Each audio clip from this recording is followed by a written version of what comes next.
प्रारब्ध में मेडिटेशन क्यों जरूरी है? जी हाँ दोस्तों, जो प्रारब्ध की लड़ाई होती है या फिर कहें कि जो प्रारब्ध भोगने के लिए हम आए हैं, जो हमारे संचित कर्म ऐड हो जाते हैं, फिर हमारा प्रारब्ध सेट होता है, फिर हमारा इस शरीर का निर्माण होता है, वो सब हमको भोगना होता है इसी जन्म में। जी हाँ, लेकिन अब उसमें मेडिटेशन का क्या रोल है और मेडिटेशन कितना जरूरी है? जी हाँ दोस्तों, काफी सारे हमारे सामने ऐसी कंडीशन आती है, ऐसी परिस्थिति आती है, हमें नहीं पता कि इसमें हम कैसे सरवाइव करें, कैसे रुके। हमारा जो कार्य से फोकस है वो हट गया होता है, कहीं जॉब चली जाती है, कहीं और कार्य हो जाते हैं, कहीं सडनली किसी की डेथ हो जाती है, या फिर बहुत सारी चीजें लाइफ में हो जाती है जो कि हम प्रिडिक्ट नहीं करते, जो पहले से प्री डिसाइडेड होती है। ठीक है, लेकिन अब ऐसे में हम क्या करें? क्योंकि उस समय की कहें कि ऐसा वातावरण, ऐसा माहौल होता है जहां पर नेगेटिविटी भी होती है, इमोशनल्स भी होते हैं, कुछ पॉजिटिव भी चीजें भी होती हैं, व्यक्ति सोचने समझने की शक्ति कम हो जाती है। ऐसी अवस्था में व्यक्ति अपना धैर्य भी खो देता है, क्योंकि आप हमेशा बुरे वक्त में एक चीज देखेंगे कि व्यक्ति हमेशा, या फिर कोई कहे कि कोई बड़ा बुजुर्ग एक बात हमेशा कहता है सांत्वना देते टाइम कि भैया धैर्य रखो, क्योंकि वो जानता है कि ये परिस्थिति ज्यादा लंबे समय की नहीं है। क्योंकि उस समय में व्यक्ति इतना ज्यादा अधीर हो जाता है, वो नहीं जानता कि ये परिस्थिति कुछ टाइम के लिए है। आप देखते होंगे जिसके भी घर में डेथ हो जाती है, या फिर कहें कि बहुत ऐसा देखा गया है कि लगभग जैसे वो जो 12वां होता है, मतलब 12 दिन का जो 12वां होता है, व्यक्ति उस टाइम तक रो पाता है, नहीं रो पाता है, क्योंकि उस मायापति की माया इतनी प्रबल है। जो व्यक्ति चाहे कितना ही किसी को चाहता हो, हम ऐसा नहीं कह रहे, बहुत से में ये 90% थॉट है, क्योंकि 10% कुछ लोग अलग भी होते हैं, कुछ लाइफ को लेकर कहें कि बहुत ज्यादा इमोशनल भी होते रहते हैं। क्या पता कितना प्रारब्ध उनको उनकी यादों में लिखा हुआ हो, क्योंकि मैंने ऐसे कुछ एग्जाम्पल देखे हैं रियल लाइफ में, जो कि क्या है, अटूट प्रेम पति पत्नी में और बहुत ज्यादा अच्छा रिलेशन, हंसी मजाक सब कुछ, लेकिन अंत में जब किसी की डेथ होती है तो एक व्यक्ति पूरी तरीके से टूट जाता है। लेकिन मैंने ऐसे व्यक्ति देखे हैं जो इतने पूरे प्यार प्रेम में सब कुछ अच्छे से चलता है, ऐसा लगता है कि वो व्यक्ति टूट गया है, और पूरे 12 दिन भी नहीं होते उस व्यक्ति को हंसते खिलखिलाते हुए भी देखा है। और फिर जब ऐसी चीज होती है, मेरे मन में उस टाइम पे एक ही थॉट आया कि यार इतनी जल्दी परिस्थिति चीजें कैसे बदल गई। जो व्यक्ति पहले दिन मरने मारने की कस्में खा रहा था कि नहीं मुझे नहीं जीना इनके बिना, या फिर बहुत सारी चीजें, वो 7वें दिन तक हंसने लग जाता है, जैसे जो चीजें थी वो चली गई, जो होना था सो हो गया, उस व्यक्ति को महसूस हो जाता है। और जो व्यक्ति की कहते हैं कि उस टाइम पे जो भी कंडीशंस होती है, वो उन कंडीशनों से धीरे धीरे उभरने लग जाता है। अब लाइफ की, हालांकि हम ये बात करने के लिए इस वीडियो में नहीं बैठे कि हमारे सामने प्रारब्ध है, कंडीशंस है, हमें भोगनी है, ये बात हम सब जानते हैं। तो ऐसी परिस्थिति में अब हमको क्या करना चाहिए कि हमारे कोई चीज ऐसी हो जो काम आए, जीवन पर्यंत काम आए, चाहे भाग्य को लेकर हो, कंडीशंस को लेकर हो, पैसे की मनी को लेकर हो, या फिर कुछ भी कंडीशन को लेकर हो, वो चीज काम आनी चाहिए। देखिए दोस्तों, आप ये सब चीज तो जानते हैं कि चाहे हमारी वर्तमान कंडीशन हो, पास्ट हो, चाहे फ्यूचर हो, सारे के सारे हमारे मन और मस्तिष्क से रिलेट करते हैं। थॉट आते हैं, विचार आते हैं, पास्ट की सारी चीजें समझते हैं, वर्तमान की समझते हैं, फ्यूचर की समझते हैं। सारा समझदारी तो माइंड में ही रखी है, सारी समझदारी माइंड में रखी है, सारा खेल माइंड का है। जो प्रारब्ध का कहते हैं कि जो खेल होना है वो माइंड पर होना है, परिस्थिति तो जैसी है वैसी है। हमारे माइंड का स्ट्रांगनेस, या कहें कि पॉजिटिवनेस, या फिर माइंड सेट कैसा है, क्योंकि बहुत से लोग दुख की परिस्थिति में दुख लेते नहीं, कर्म करते चले जाते हैं, क्योंकि ज्यादा उनके ऊपर फर्क नहीं पड़ा, दुख और सुख में ज्यादा कोई अंतर उनके में होता नहीं है। क्योंकि जो मान लो गरीब लोग हैं, या फिर कहें कि लोअर मिडिल क्लास है, उनके जीवन में ज्यादा चीजें कैसे होती हैं भाई, जो जॉब चल रही होती है वो जॉब चल रही होती है। अब ऐसे में कोई ज्यादा प्रभाव नहीं पड़ा, लेकिन कहते हैं कि कहीं ना कहीं जब प्रभाव पड़ता है, प्रारब्ध का खेल ऐसा अटूट होता है, हमें नहीं पता कब क्या होना है।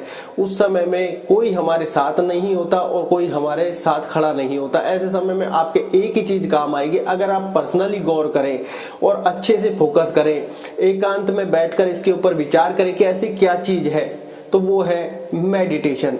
मेडिटेशन ही एक ऐसी चीज है, चाहे प्रारब्ध का कितना ही खेला चले।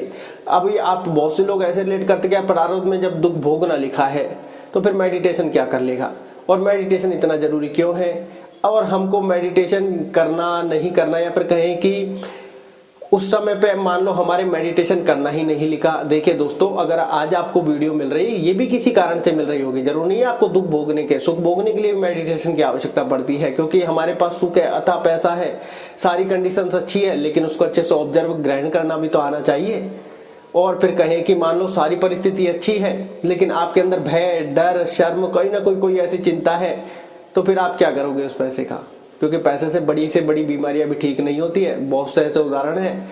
लेकिन आप देखोगे कि जब आप दुख की, संघर्ष की घड़ी में हो और आप मेडिटेशन पहले से ही करने लग गए या उस समय में मेडिटेशन करने लग गया, अब आपका फोकस रहेगा कर्म पर कि भैया जो परिस्थिति है वो हमारे सामने है, हम इससे भाग नहीं सकते।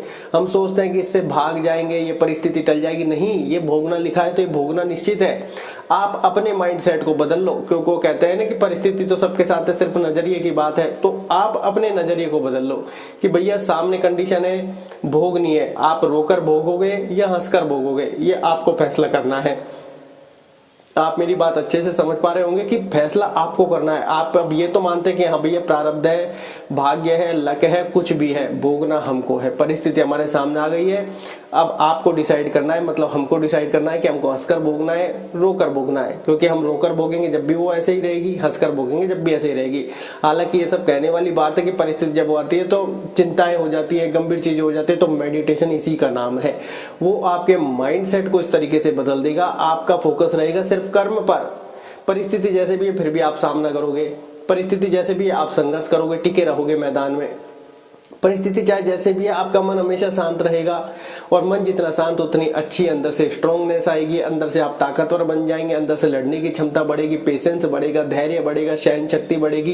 क्योंकि परिस्थिति सबके साथ है, सुख भी है, दुख भी है, भाग्य का लेखा सबको भोगना है, प्रारब्ध का जो भी है वो सबको भोगना है, अच्छा या बुरा। तो मेडिटेशन एक ऐसी चीज है जो आज आपको मिल रही है, तो आज ही आपको जीवन में उतार लेने, क्या पता इसी के थ्रू आपको मोक्ष की प्राप्ति हो, क्योंकि कहते हैं कि मनुष्य होने से मोक्ष प्राप्त किया जाता है। तो आप अभी अपना अनुमान लगाकर बैठ जाए कि आज आपको मेडिटेशन की वीडियो मिल रही है। क्योंकि कहा जाता है कि देखो दुख हमेशा इंसान को अकेले भोगने पड़ते हैं। भाई प्रारब्ध है, सबका बनकर आया, किसके घर में जन्म लेना है, किसके घर में मृत्यु, कहाँ जाकर कैसे, बहुत सारी चीजें रिलेट करती हैं। अब असली खेल प्रारब्ध का क्या है ये कोई नहीं बता सकता, क्योंकि कुछ ऐसी कंडीशंस है जहां पर हमने कुछ लोगों से सलाह ली, कुछ लोगों से सवाल किया, लेकिन बहुत सी बार ओपिनियन 50-50 निकल कर आता है, तो कहना बड़ा पेचीदा जो हो जाता है। तो ऐसे में व्यक्ति ये समझे कि उसको आगे कैसे बढ़ना है, वो अपने कर्म पर फोकस कर ले, तो ऐसे में उसके काम आएगा मेडिटेशन। चाहे कितनी ही दुख की अवस्था हो, चाहे कितनी ही सुख की अवस्था हो, जो व्यक्ति मेडिटेशन करेगा वो जीवन में अद्भुत आनंद प्राप्त करेगा, क्योंकि उसका मन भी शांत है, मन भी स्ट्रांग है, और माइंड सेट भी क्लियर है, और अंदर से पावरफुल भी है। बहुत से लोग करते क्या, बाहर से पावरफुल होते हैं लेकिन अंदर से कहते हैं कि थोड़ा सा भी जिगर भी तो बोलते हैं ना, वो जिगर आपके माइंड सेट को, अंदर की क्षमता को बोलते हैं। बाहरी क्षमता से इतना कुछ, बाहरी क्षमता से आप दिखावे से डरा सकते हैं, लेकिन लड़ने के लिए अंदर से जिगरा जो चाहिए वो भी तो जरूरी है। तो आप देखोगे चाहे परिस्थिति कैसी भी हो, प्रारब्ध कैसी भी कंडीशन आपके सामने लाकर रख दे, अगर आप पहले से मेडिटेशन कर रहे हैं या फिर कंडीशन आपके सामने आ गई, आपको कुछ भी रास्ता नजर नहीं आ रहा, आप मेडिटेशन ज्यादा से ज्यादा चालू कर दीजिए उस परिस्थिति में। जैसे एक बार करने के बजाय 2 से 3 बार करने लग जाइए। अब बहुत से लोग सोचते हैं कि यार उस परिस्थिति में मेडिटेशन कैसे करें। देखिए दोस्तों, आप नहीं करोगे तो भी परिस्थिति बदलने वाली नहीं है, लेकिन आप अपने आप से एक प्रयास कर सकते हैं। प्रण मत कीजिए, नहीं हो रहा कोई बात नहीं, प्रयास कर सकते हैं। प्रयास इन द सेंस कि भैया चीजें तो 24 घंटे में मैं बदल नहीं पा रहा हूँ, सिर्फ सोचने के अलावा कुछ नहीं कर पा रहा हूँ, तो आप कहोगे हाँ बिल्कुल सही बात है, लेकिन अब मैं 20 मिनट अपने आप को देता हूँ, अपने मस्तिष्क को देता हूँ, कोई विचार नहीं लाऊंगा, आएगा तो भी मैं ध्यान करने का निरंतर प्रयास करूंगा, लेकिन 20 मिनट बैठूंगा जरूर, प्रयास जरूर करूंगा। आप देखोगे कि वो 20 मिनट आपके लिए लाइफ चेंजिंग हो सकती है, क्योंकि वो 20 मिनट में अगर 1 मिनट भी आपको मेडिटेशन, ध्यान का अनुभव अच्छे से हो गया, तो आप ये कहोगे कि भैया मुझे तो करना है, क्योंकि वो 1 मिनट ही आपको पूरी तरीके से आपके माइंड सेट को बदल देगी। क्यों? आपका माइंड कहीं ना कहीं ऐसा लगेगा कि यार कुछ चीजें, जो वजन था वो हल्का हो गया, जो चीजें अभी तक भारी भारी लग रही थी मन पे वो हल्की हो गई है। और क्या चाहिए? जो परिस्थिति है वो आपको भारी लग रही है, मेडिटेशन करने के बाद वो आपको थोड़ी कूलनेस देगी, इजी देगी कि हाँ ठीक है, मैं झेल लूंगा, मैं संघर्ष करने के लिए तैयार हूँ, अपने कर्म करने के लिए तैयार हूँ, मेरे कर्म पर फोकस है, धैर्य भी मेरे साथ है, संघर्ष भी मैं करने के लिए तैयार हूँ, डिसिप्लिन के साथ चलता रहूंगा, धीरे धीरे धीरे धीरे ये रास्ता भी पार हो जाएगा। तो आपको एहसास होगा कि मेडिटेशन वो पावर है। फिर आप और लोगों को बताओ कि यार मेडिटेशन करो, मेडिटेशन करो, मेडिटेशन करो। हो सकता है नहीं हो, किसी से मत हो, नहीं होना तो हम अपना प्रयास तो करते रहेंगे। प्रयास तो हमारे हाथ में है, लड़ना तो हमारी ताकत है। तो आप देखोगे कि सबसे पहला स्टेप ले कि भैया 20 मिनट का टारगेट रखा है तो 20 मिनट तो हमको बैठना है, हो चाहे नहीं हो, क्योंकि ये मन भी अपना पूरा प्रयत्न करेगा उस टाइम पे, ये भी आपसे पूरा खेल खिलवाएगा। क्यों? क्योंकि आप इसी को वश में करने जा रहे हो, इसी को अपने अधीन बनाने जा रहे हो। तो ये अपना पहली बार में 100% एफर्ट लगाएगा। आपको मेडिटेशन तो दूर की बात छोड़िए, 20 मिनट तक ये बैठने नहीं देगा।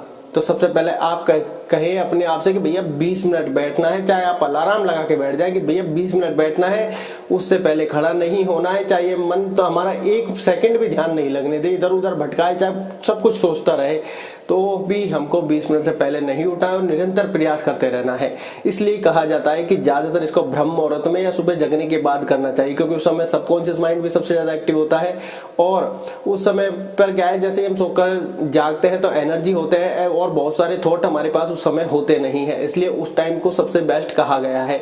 आपको अगर लगता है दिन में ज्यादा परेशानी, रात को सोने से पहले करें। दोनों टाइम परफेक्ट है, दोनों टाइम सबकॉन्शियस माइंड सबसे ज्यादा एक्टिव होते हैं, तो आप इन दोनों टाइम कर सकते हैं। आप देखोगे कि प्रारब्ध आपको खेल भी खिला रहा है, आप युद्ध के मैदान में टिके भी हुए हैं। आपको परिस्थिति चाहे जैसे भी हो, लेकिन आपका माइंड कहीं ना कहीं धीरे धीरे आपको ऊपर के लेवल पर लेकर जा रहा है और आप उस संघर्ष की घड़ी में मैदान पर टिके हुए हैं।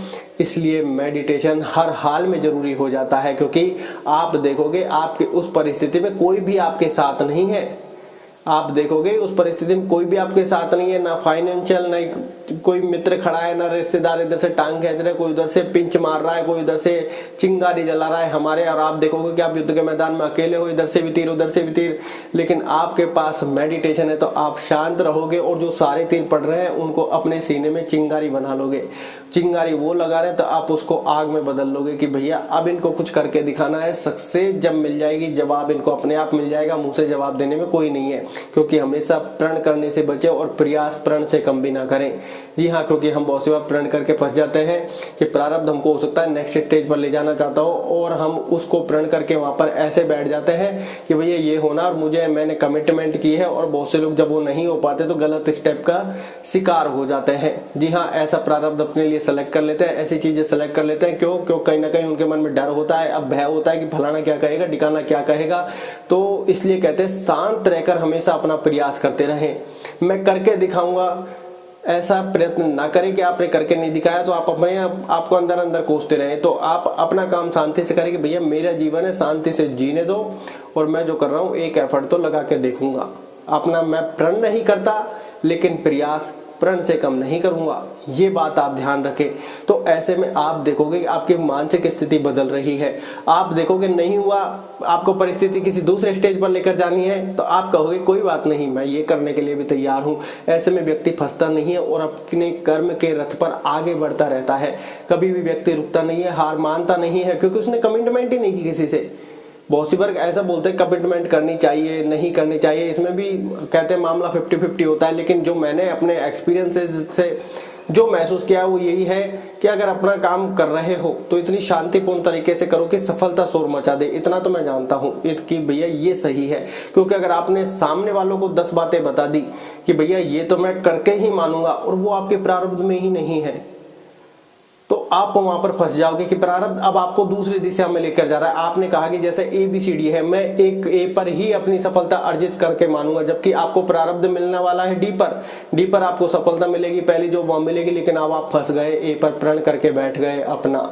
अब या तो आपको इस पर इतनी कठोर तपस्या करनी पड़ेगी जिससे देवीय शक्ति वहां पर आ जाए कि भैया ये अभी इसने अच्छी मेहनत की है, इसको सफलता दिलाए, नहीं तो आप कहीं चिंता में होंगे, कहीं डिप्रेशन का शिकार हो चुके होंगे, या फिर कहीं कोई ऐसा स्टेप लेने पर मजबूर हो जाएंगे। क्यों?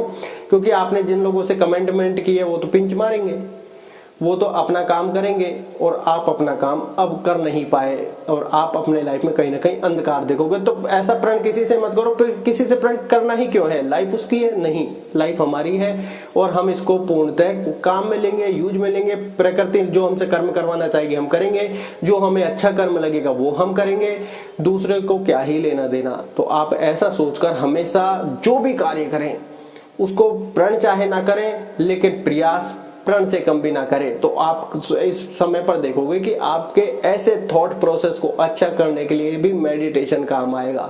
आपको इन सब चीजों से बचने के लिए भी मेडिटेशन काम आएगा, क्योंकि आप शांत है तो बेटर डिसीजन ले पाओगे। सोचने समझने की आपकी शक्ति तीव्र हो जाएगी। आपका माइंड कहीं ना कहीं हल्का होगा, स्ट्रांग होगा, पॉजिटिव एनर्जी से भरपूर होगा और आप ऐसे गलत फैसले लेने से बच जाओगे और अपना एफर्ट इस प्रकार से लगाओगे कि बारे न्यारे हो जाएंगे। तो इसलिए हर हाल में आपको, चाहे प्रारब्ध की लड़ाई हो, जीवन का संघर्ष हो, कोई भी परिस्थिति हो, ए से लेके जेड तक, 1 से लेकर 100 तक, एडी से लेकर चोटी तक, मेडिटेशन आपके काम आने वाला है। बहुत से व्यक्ति गिर जाता है, सेकंड स्टेप लेने की बारी होती है, नहीं ले पाता। कुछ लोगों के डर से, भय से, कुछ अपनी कंडीशन से और कुछ उसका शरीर अब जवाब दे चुका होता है, क्योंकि उसने प्रयास एक्स्ट्रा ऑर्डिनरी कर चुका होता है। लेकिन वो कहते हैं ना, प्रारब्ध को लेकर जाना होता है, फिर उसको दूसरे स्टेप लेने की बारी होती है। बहुत से व्यक्ति नहीं ले पाता, लेकिन उसका माइंड कहीं ना कहीं स्ट्रांग है, मन शांत है, तो वो व्यक्ति दूसरा स्टेप ले लेता है और वो हमेशा आगे बढ़ता रहता है। और वो व्यक्ति को एहसास होता है कि मैं यहाँ पर कर्म करने के लिए आया हूँ, कर्म से भागने के लिए नहीं, मुझे कर्म करते रहना है। प्रकृति प्रारब्ध जहां मुझे नियति लेकर जाएगी, मैं जाने के लिए तैयार हूँ। कोई भी ऐसा गलत फैसला न करूंगा जिससे अपनी लाइफ को खुद ही खत्म कर लूं। ऐसा नहीं करना है मुझे। और ये व्यक्ति कहे कि मन जब शांत होता है तो भावनाएं बहुत ज्यादा अच्छी हो जाती है, बहुत ज्यादा दैवीय शक्ति काम करने लग जाती हैं। और इसलिए कहते हैं कि चाहे कैसी भी लड़ाई हो, मेडिटेशन का रोल जरूर प्ले करें। और ऐसा नहीं है कि लाइफ में हर व्यक्ति के जीवन में सुख है, दुख है, क्या पता आपके में कम हो, ज्यादा हो, सुख भी और दुख भी। तो ये प्रेडिक्ट करना बड़ा बेकार है। किसी और को देख के अपनी प्रेडिक्शन ना करें कि मुझे ऐसा होना चाहिए, क्या पता लाइफ में उससे ज्यादा आपके जीवन में लिखा हो सुख। तो हम लाइफ में ये देखते हैं कि इसके जैसा सुख मुझे मिल जाए, क्या पता वो अंदर से परेशान हो, कहीं ना कहीं से कोई ऐसा रोग, कोई ऐसी बीमारी, कोई ऐसी चीज उसके पास हो जो उसको चिंता दे रही हो, आपको नहीं पता। और आपने कह दी भगवान से कि भगवान मुझे भी इसका जैसा बना दे, और आप जब वो चीज आपके पास आई है तब आपको पता चला है कि अरे भैया, इससे अच्छा तो मैं पहले ही सही था। तो फिर लाइफ में आप पछतावे के अलावा कुछ नहीं कर सकते। इसको इसलिए दूसरे को देखकर प्रेडिक्ट ना करें, क्योंकि लाइफ में ऐसे हमने बहुत से लोग देखे हैं जो अमीर हैं लेकिन कहीं ना कहीं चिंता ग्रसित है, दुख भोग रहे हैं। तो ऐसे किसी दूसरे की लग्जरी लाइफ देख के अपनी लाइफ प्रेडिक्ट ना करें, क्या पता हम उससे कम और बेहतर सुख प्राप्त कर रहे हो। इसलिए हमेशा मेडिटेशन का सहारा जरूर लें, क्योंकि दुख परिस्थिति में कोई काम आएगा या नहीं आएगा, ये मेडिटेशन आपके हर पल आपके साथ रहेगा। निरंतर करते रहोगे तो मन आपके वश में रहेगा, इंद्रिय आपकी वश में रहेगी। तो आप देखोगे आपकी लाइफ है जो आपके अधिकारों के साथ, अच्छे कर्म के साथ चलती रहेगी, अच्छे पथ पर चलते रहेंगे और आप कभी हार नहीं मानोगे। इसलिए परिस्थिति चाहे जैसी भी हो, मेडिटेशन जरूरी है। धन्यवाद।